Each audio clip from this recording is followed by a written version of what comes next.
கணக்கில் ஒரு கூட்டலும் கழித்தலும் வகுத்தலும் பெருக்கலும் இருப்பது உண்மையடா. கூட்டல் மட்டும் வாழ்க்கையில் நடக்குது, பாவத்தை பெருக்குது, இது என்ன ஜென்மமடா. இப்ப புதுசா கணக்கெழுது, இங்கு வரட்டும் நல்ல பொழுது. இப்ப புதுசா கணக்கெழுது, இங்கு வரட்டும் நல்ல பொழுது. அடியே ஞான தங்கம், இங்கு நான் ஒரு ஞான சிங்கம். இத பார்த்தா பொய்கள் ஓடும், ரெண்டு போட்டா உலகம் மாறும். அட பத்திரம் பத்திரம் பத்திரம், தீர்ப்பு நாள் பக்கத்தில் பக்கத்தில் வருது. இது சத்தியம் சத்தியம் சத்தியம், சத்தியத்தின் சந்ததி சீக்கிரம் வருது.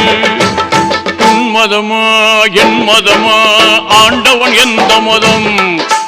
நல்லவங்க எம் மதமோ, ஆண்டவன் அந்த மதம். அந்த ஆண்டவன் தான் கிறிஸ்துவனா, முஸ்லீமா இல்ல இந்துவா?